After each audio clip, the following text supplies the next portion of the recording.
Now, let's talk about the Supreme Court a little bit, because this is going to, by the time we get to next week's show, we will probably know who the nominee is going to be. Now, of course, the nominee is going to have to go through a Senate confirmation process where they provide advice and consent to the president, essentially confirming his nominee. And I do expect that's going to be a bruising battle. And, one of the key battle points that the liberals are laying out is the idea that the conservatives want to overturn Roe v. Wade. And frankly, that's probably true. Is that going to happen or not? I don't know. There's a lot more there if you actually care about the issue. And I know we're beyond that in this country. We're beyond facts, and we're beyond analysis, and we're beyond logic.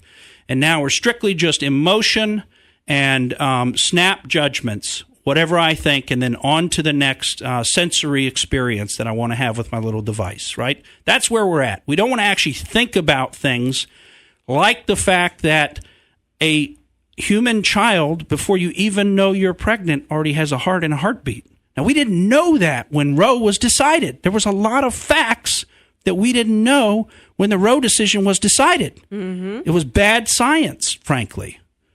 So, I'm just saying that murder is wrong. We can all agree on that.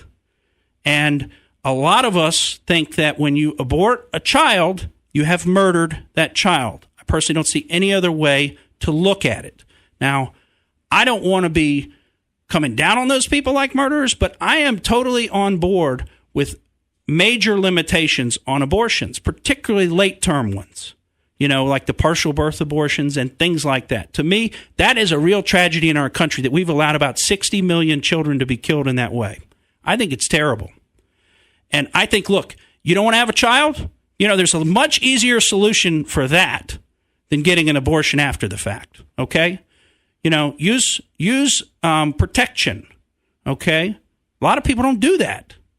What do you think happens when you don't do that and you still do the adult, horizontal dancing stuff? What do you think happens? It shouldn't catch you by surprise, people. So I find it offensive that that's used as a form of birth control. I don't think it would be a bad thing if Roe was looked at again. And we may yet see that. But I think that they're going to try to avoid the issue in picking their nomination. Sorry for going on a little Roe rant there, everybody. But, President Trump has said that at least I've heard that he is looking at trying to pick a woman. And this would go in line with his philosophy from when he was a construction executive. He liked to empower women at that time. And you can look at some of the people that he's chosen to be around him. So I've taken a look at the Supreme Court nominees, and I've been through a lot of them, and I'll tell you the favorite in terms of what the Washington Intelligentsia is saying is Amy Coney Barrett, Court of Appeals judge from the 7th Circuit.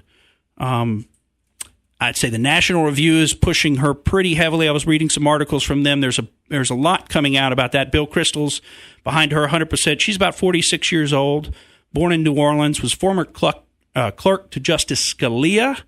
Wow. Yeah, so she's got some bona fides. So her age puts her where Trump wants someone who will be there.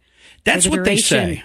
Mm-hmm. It does that, but I don't know that he's going to go with that on this pick, because I think he wants it to go through quickly and easily, and particularly if he, gets somebody in there that is well respected by, or at least somewhat respected by both sides. I think it increases the likelihood that he gets another pick. Mm-hmm.